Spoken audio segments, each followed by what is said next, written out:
पापा जी आज कोई बाबा नानक जी की साखी सुनाओ। कैसी साखी बाबा जी की?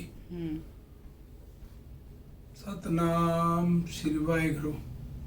धन बाबा नानक। एक बारी बाबा जी अपने दोनों चेलों के साथ, बाला और मर्दाना के साथ, कहीं से भ्रमण करते करते करते करते किसी गांव के बाहर आ गए।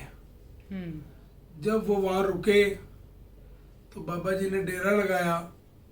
उन्होंने दोनों चेलों से फरमाया, आप गांव में जाओ और गांव में हमारे आने का संदेशा भी दो, और जो गांव वाले भिक्षा दे या किसी तरीके का भोजन दे, कुछ भी दे, जाओ एकत्र करके ले आओ। दोनों चेले गांव में चले गए, बहुत घूमे, प्रधान से भी मिले, गांव के हर संगत से मिले। तो उन लोगों ने मजाक ही बनाया कि भाई तुम कैसे हो, मांगने आ गए हो, इस तरीके की बातें लोगों ने करी। तो वो सारा दृष्टांत जैसा भी था उधर से देख के आए और बाबा जी को आके बताया। बाबा जी ने कहा कोई बात नहीं, आज हम पानी पीकर या डेरा लगाएंगे और प्रभु का भजन करेंगे, सुमरन करेंगे, और सुबह यहाँ से आगे के लिए कुछ कर लेंगे। तब बाबा जी ने रात को भजन अभ्यास किया और सुबह जैसे हुई और वहाँ से जब चलने लगे तो उन्होंने गांव वालों के लिए परमात्मा से दुआ मांगी, हे परमात्मा, ये गांव ठीक इसी तरह बिल्कुल बसता रहे, ये लोग कहीं उजड़े ना। और वहाँ से अगले गांव के लिए प्रस्थान कर लिया। अगले गांव में गए, उसी तरह गांव के बाहर डेरा लगाया और बाबा जी ने फरमाया, आप जाओ गांव के मुखिया को भी बताओ और गांव में संगत को भी बताओ, बाबा जी आए हैं और भोजन की व्यवस्था करो, जो भी जैसा आप चाहते हैं वैसा करो। जब उस गांव में मुखिया से मिले, गांव के लोगों को बताया तो वो लोग बड़े प्रसन्न हुए। तो गांव के मुखिया गांव वालों को साथ लेकर बाबा जी की शरण में आ गया। बाबा जी से हाथ जोड़कर विनती करने लगा, बाबा जी हमारे लायक कोई सेवा है तो आप हमें फरमाइए, और हमारे पास रुके भी सही, आप सत्संग भी करें, प्रसाद ग्रहण भी करें और हमें भी प्रसाद बताएं। तो उन्होंने बहुत सेवा करी। तो बाबा जी वहाँ 1-2 दिन रुके।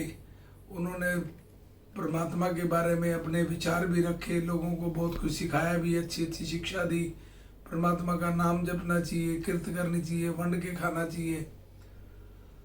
तो वहाँ से जब वो गांव छोड़कर चलने लगे तो बाबा जी ने फरमाया, ये गांव वाले पूरे उजड़ जाएं, दूर दूर तक जाएं और यहाँ से फैल जाएं।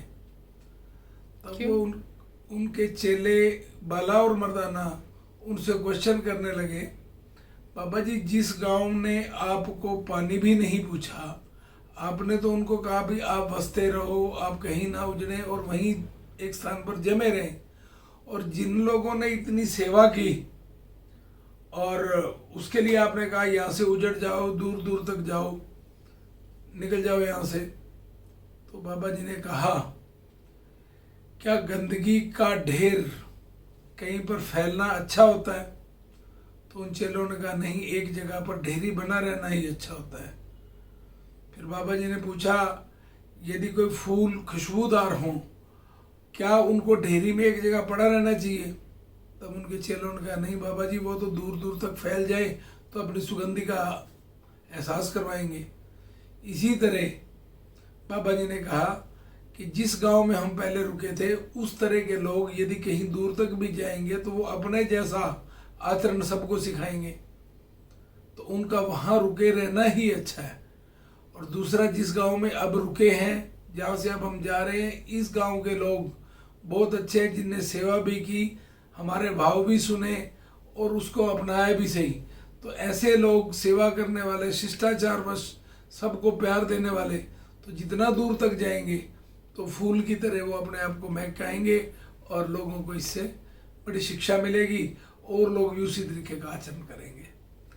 धन बाबा नानक। सतनाम श्री वाहिगुरु।